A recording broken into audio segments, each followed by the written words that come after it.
We're back. We're talking FF7. We're talking Rebirth. Your boys finally finished the game, so we can talk about it. I want to do a video kind of give my sort of overall thoughts on the game, non-spoiler, of course. It's taken me a little while, man. I'm a little behind on a lot of people out there. I think I'm at like 60 or 70 hours. I've completed like 3 or 4 of the regions all the way. I think I did all of Grasslands, Junon, Corel, Nibelheim, and the Nibel region, whatever you want to say. And then I need to complete the Cosmo Canyon and Gongaga region. It's everything in me as like a kind of a open world player. Those are like some of my favorite games to play. It's hard for me to progress the story without doing something in the regions, and that's why it took me so long. Like I had to, some regions I wanted to complete all the way. Some of them were relatively easy to complete, even if it took a little bit of time. Like the Nibelheim region wasn't that bad, to be honest. I don't know if it's actually smaller, if there's like less of anything in terms of like the world intel shit, but it just seemed like it went by relatively fast. You can actually really start there with like the world intel shit, the kind of open world elements of the game. One of the biggest changes from like, remake to Rebirth. Overall, I loved it. We talked about it a little bit with like the video I did where I was like 16 hours into the game. Like, I love that shit. I'm just one of those players that just like, you give me a big area to explore and there's a bunch of like POIs and you got to go there and it ticks a box or something. I'm down for all that shit. It's just that a lot of us wanted to get through the story, see what like the new elements to the story were, get that follow-up to remake, right? We've waited almost 4 years. That was the only issue with it, is that like I want to do this shit, I want to do all the open world stuff, but also want to go through the goddamn story. So like it was just like this weird like balance of trying to like progress the story while also doing some of the world stuff. It's relatively simple and kind of repetitive, I'll give you that. Like the climbing up the tower, activating it, going over here and analyzing this crystal, go over here, fight these enemies. You need to pressure one, stagger one, and then beat them in the time limit for the majority of like the fights you do. It's really repetitive, but ultimately that's fine. At least in my opinion. I'm sure people have different opinions on that shit. And actually, speaking of like the world intel shit, there's the summons that you do that you can get, and then you can like power them up by like finding their little caves or whatever they are. Those little mini games were fine for what they were. My biggest complaint with the summons in the game is that they're all Chadley. Like, that sucks. Like, one of the things you might have heard me talk about leading up to Rebirth is I was hoping that we could find some summons in the world, and there is like the new summon in Rebirth that's never been in Final Fantasy VII before. Like, that's the only one that's not a Chadley related thing. But besides that, it's all Chadley, which I'm just not really sure why they went this route with the remake project, right? Because you get like 1 or 2 summons in remake. I think it's like Ifrit and like Chocomog or whatever, Chocobo and Moogle. I like the ones you can find in the world. Like one's given to you by Jesse, you find the other one. But I think all the other summons are Chadley as well, right? And then now with Rebirth, it's the same thing. It's all Chadley, and it's like, I don't know why they're doing that. Like, I hope that they do something different with the third game, like Knights of the Round and shit. Like, it's like this iconic summon that you had to like go to like a secret island to get and shit with the original game. Like, I don't want to fucking fight a simulator Chadley fight to get Knights Around or whatever into the third game. Like, it's just, I don't want that. I hope that we can get some in the world. Like, there should be, there's naturally forming materia in the world, right? You find materia in the wild. Why can't we find some materia in the wild? I don't know. It's just kind of weird. As for all the regions, like, I think they're all aesthetically good. They all look fantastic. Some regions aren't that fun to play in. I put it out on Twitter the other day, and a lot of people agree with me. Like, the Gongaga region is just not fun to experience with, like, the Chocobo and bouncing around off the mushrooms, trying to figure out how to get to certain areas to complete some of the world intel shit. It's just not that fun. Like, Cosmo Canyon region's a little bit similar, where you got to kind of figure out how to get to certain areas, but it's not nearly as bad. But I haven't even really done the Cosmo Canyon shit that much. Once I got to, like, Gongaga and Cosmo Canyon, that's when I stopped kind of doing the world intel shit, and I was like, I just got to finish this damn game finally, dude. Hurry up. So I still got to go back and do a lot of the Cosmo Canyon region. But just, like, visually, though, I think all the regions are fantastic. What's my favorite right now? It might be Gongaga, even though I don't think it's that fun to explore. Like, visually, that region is absolutely beautiful. But also, the goddamn music, dude. The music in that area, oh, it's so fucking good. Some of the best music in the game, probably. I kind of discussed, like, the weapon progression system in this game in a previous video, and I kind of still feel the same now that I'm, like, pretty much at the, I've obviously finished the game, but I haven't fully upgraded, like, the party level and, like, weapon levels and shit, I don't think. I still feel the same. I think the weapon cores were just a little bit better in Remake, in my opinion at least. Like, I don't know what the difference is between like the shit you earn from powering up weapons in the weapon core system from Remake versus like the weapon progression system in this game, and also the folios, because those can kind of give you stats too and stuff. There's just something I preferred about the weapon core system. Maybe it's because I feel like I'm missing out when it comes to like the newer system, because with the weapon core system from Remake, like you unlocked everything and you had everything. Whereas when it comes to this newer one, you can only equip so many of the materias for the weapon. So there's all this list of abilities that you just don't have, that you would have had if this was like the remake system, right? Something I have mentioned in a previous video that is kind of cool with the newer system is like there's builds and loadouts that you can do. Because like even with the remake system, even though you're unlocking like everything in the weapon cores, there might be abilities and stuff in that you don't even care about that you're never going to use, right? Whereas with this one, you get to pick and choose what abilities you're using. As an example, because I use Barrett a lot, anytime one of his weapons has like a materia that benefits his overcharge, his triangle ability, I'm usually equipping that because that's how I fight with him. I sit back, put bullets down range, hit the overcharge, and then use his ATB, right? And if I can like get his overcharge faster, which helps build the ATB, like I grab those abilities, man. That's just, it can be said for other characters too. Like with Aerith, I do like the fully charged Tempest attack to get the Fleeting Familiar all the time. So a lot of times with her weapons, there'll be an ability to equip that makes her Tempest do more damage, but then also one that makes like the Fleeting Familiar last longer. So generally, I'll equip those. And like Kate said, there's shit for the Moogle, where the Moogle like lasts longer, takes less damage, that sort of shit. Overall, the newer system is perfectly fine. It's not like it's ruining my playthrough or anything like that. It's not like this blight on the game. I just personally preferred Remake's weapon core system, I would say. What would FF7 Rebirth be without minigames? To use a scientific term, there is a metric fuckton in this game. Almost too much at times.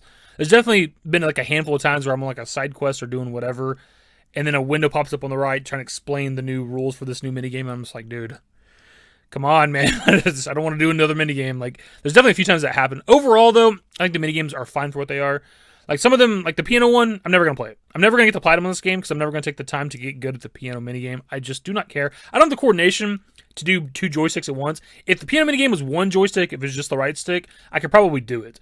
But having to, like, do it at the same time, and, like, I don't know if it's just me. I've seen other people complain about it, too. Like, the joysticks on the PS5 controller just aren't that good. I don't know if it's... I might just be shit at the piano minigame. But there's definitely times where, like the left stick will be like going down left and the right stick will be going down right, and I do it, but like the left stick doesn't register, even though that zone actually does light up. It just doesn't register. Like it says I missed it or something. And so I don't know what I'm doing wrong with the minigame, but I'll never ever commit to getting good at it. So I'll definitely never get the platinum, unfortunately. There's obviously too many minigames to really talk about them all. Like I didn't mind like wherever the ball one was with Red 13 where you get to like go around like pretty much playing like Rocket League. Like that one was kind of fun actually. I think I was pretty decent at that. The shooting minigame at Coast of Soul was pretty good because I played a little bit of FPS games, so your boy's not too bad at that. I only played it one time, but the G-Bike minigame at Gold Saucer was weird. I only played it the one time and the controls felt way off compared to just like the biking segments in Remake. I don't know what I'm doing wrong there. But I only played it the one time and it was terrible. I didn't like it. Chocobo Racing's fun. The space shooting minigame at Gold Saucer was pretty good. I destroyed the first one. I went back and played like the hard mode version when that unlocked, and I did okay. I think I just missed the mark on like the highest score on there, whatever the last thing you get to unlock for it. But overall, Queen's Blood. Queen's Blood's probably the main one to talk about because it actually has like a quest line that I haven't finished yet. I think I'm at the very end. I think I got to go fight the last person. I want to like give spoilers in case you guys are still playing or haven't committed to playing through it. The storyline for Queen's Blood is very intriguing, but also the game itself is actually pretty cool. I believe like the first day or so of playing Rebirth and getting through the first like several games of Queen's Blood, I just wasn't really the biggest fan of it, but obviously my opinion's changed as I've gone through the game. I don't know that I like it more than like Tetramaster / Triple Triad. I always kind of forget which games those are from.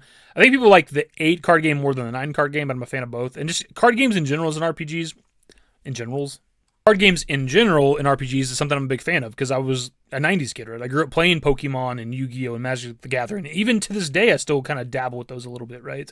And so I'm a big fan of that with like Gwent and, Witcher 3. So I was welcoming to another card game and another RPG, especially one of my favorite RPGs, one of my favorite games of all time, FF7. And I think they did a pretty good job. It's a relatively simple game.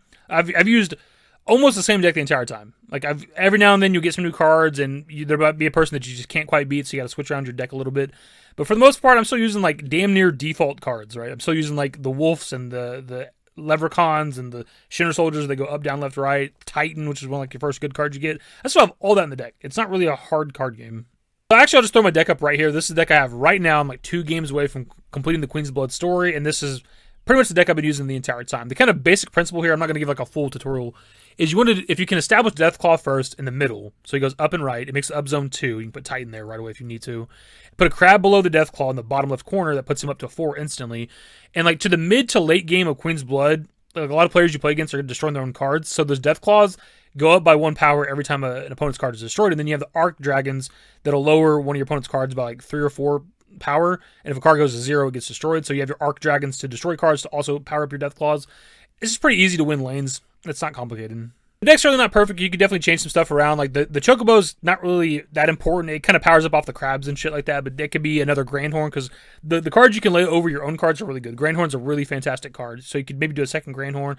And Titan could probably beat anything, but he's just a decent power 2 card, right? Like he needs 2 to put him out there, and he gives you 5, which is nice. And he makes the zones in front of him a 2, but this is almost an entirely like 1 space deck. So like you're never stuck with cards in your hand that you can't play if you don't have like a zone that has like 2 or 3 or something for one of your cards.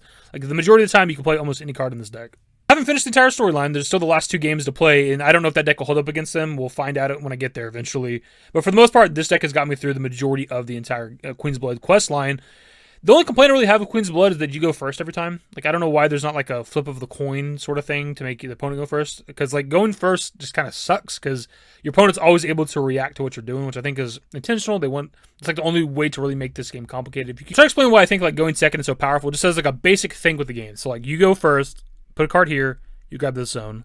Your opponent goes second, put a card here, grab the zone. You then play a card here, grab middle. Then they play a card here, grab middle, and like middle's theirs now, right? That's why like, going second's so powerful.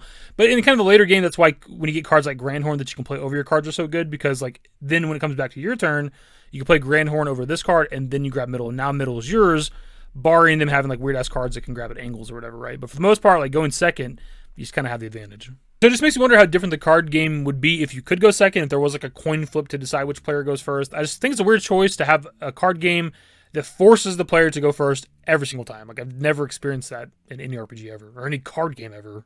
It's kind of a lengthy section talking about Queen's Blood, but we haven't talked about it on the channel yet. Every time I did like an update video talking about where I was in the game, we'd never talked about it. And it's something I'm obviously looking forward to. Like, when I heard there was going to be a card game in Rebirth, I got excited because of past RPGs that have had it and being a TCG player myself, right? So I think overall they did a pretty damn good job with it. I don't know what's left besides maybe the story stuff, which we can't go into too much because it's, non-spoiler video. I will say like the newer shit you get to do is very intriguing. The late game shit, like chapter like 13 to 14, like it's all super interesting. Obviously you get to control Zack. Like that's not a spoiler because that's literally the first fucking thing you do in the game. At the very beginning of the game, you control Zack. So those Zack elements, when you cut back to Zack and what he's doing, it's super interesting. I have a lot of thoughts on that, on what's going on with Zack, but also the ending of the game specifically. Speaking of which, we're not going to go into spoilers here, but like the ending, holy shit. Like that was some of the coolest shit I've experienced in a game in a long time. The whole like the final boss shit, it's so amazing, dude. It's so much more than I think any of us would have expected to see. Like it was very surprising what we're fighting. I just absolutely loved it, dude. It's so good. Actually, there's one thing I want to talk about briefly, and it is, I guess, a spoiler, sort of. It's part of the story. It's in Temple of the Ancient, so we'll start with timestamp if you want to skip, whatever. At a certain point in the temple, all the characters except Cloud have to go on a trial and like kind of relive a traumatic moment of their life. And if you know me, you know what I'm going to talk about here. We're talking about Barret, dude. I'm actually talking about this with the dying stuff, where I was disappointed that with like the dying kind of flashback Corel shit, we didn't get to see the town of Corel, we didn't get to see Barrett's wife, and they fucking gave that shit to us, dude. It was there, it was in the Temple of the Ancients, man. When he gets to relive that shit, you get to walk around as Barret, kind of briefly, with both of his arms, and you get to see Myrna, however you say her name, his wife. You get to finally fucking see Barrett's wife. I'm getting a little teary-eyed talking about it right now. Like, that shit hit me emotionally, dude. I was a couple beers deep, of course, too. But, like, when I'm walking, you can just tell, like, the way the camera is behind Barret, and you're seeing her, like, in the distance, like, putting clothes, like, in the clothesline. You just knew it was her. And, like, that shit hit me right fucking here, dude. I absolutely loved it. All the characters' moments during the trial shit was good. But I've wanted that for so fucking long, and they finally delivered. But shout out to you guys, though, for not spoiling that for me with the Dying video, man, because I bitched about that in the Dying video, and I know at that point, like, a lot of people had already finished the game, and, like, nobody spoiled that for me with Temple of the Ancients, and I fucking love you guys for not telling me that shit. Holy fuck. A word I've used to describe Rebirth a few times, like, mostly when we talked about, like, the demo and shit, is perfect. Like, a sample perfection, just about perfect. And I don't know a better way to describe the game now that I've completed it. Like, this is one of the best games I've played in a long time. It's, I think, very deserving. I don't know what the Metacritic score is now, but at least when it first was coming out, it was like the second highest rated Final Fantasy ever. It was like right, somewhere behind Final Fantasy 9. And I think it's very deserving. I think it's leagues above Remake, and I think Remake is damn near perfect too. There's obviously some problems with it. There's some problems with this game too. This game's not actually perfect, but it's so good, dude. If you're a Final Fantasy 7 fan, even if you're just like an RPG fan or something, like it has everything, dude. There's just like there's nothing missing that I can really think of, right? It delivers on so many fronts at every step of the way, and I just can't wait to hop back into it. I do want to talk about it more at some point, like kind of like a spoiler discussion of sorts, but I think want to play through the game again, maybe do like chapter select, go back to chapter 1, put it on easy, and just speedrun the story really quickly, just to kind of experience it, where I didn't have like all the side shit kind of blocking it out. where I'm like hours and hours doing this and then come back to the story. I want to just kind of like get to the story in one go at some point, and then maybe we'll talk about it. I don't know when that'll be though. I know some people are waiting until next month to really get into like the spoiler shit, and we might kind of follow that suit, what everybody's doing. Everybody wants to wait till like April to really get into like on social media and stuff talking about the spoilers of the game. And I might do that too. I might just wait till April before we kind of deep dive into that shit. If I do talk about some shit that's spoiler related, it won't really be a spoiler in like the thumbnail or title, but I'll probably put the word spoiler in the title to let you guys know if we're going to talk about that shit. But for now, we're just kind of letting everybody enjoy the game. Because I think that's where we're starting to wrap the video up here. I just want to get my thoughts out there now that I've like freshly completed the game. I finished it like kind of early-ish this morning. I stayed up late last night, grinded through it, got through the last couple of chapters just to finally get that out of the way so that I know what's happening and I'm not being spoiled. I'm not trying to avoid and dodge spoilers and shit. And I can just officially enjoy the game. Can't recommend the game enough. I think they knocked out of the park with Rebirth, and I just can't wait to see what they do with the third game. Anyways, that's the video. Subscribe to the channel if you guys are new. Networks in the description below. Follow me on Twitter, _DaveYT. That's it.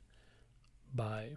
Used to care what people thought, but now I care more, and nobody out here's got it figured out. So therefore, I've lost all hope of a happy ending, depending on whether or not it's worth it. So insecure, no one's perfect. We spend it with no shame. We blow that like Coltrane. We in here like Logain, or leave it like Cobain.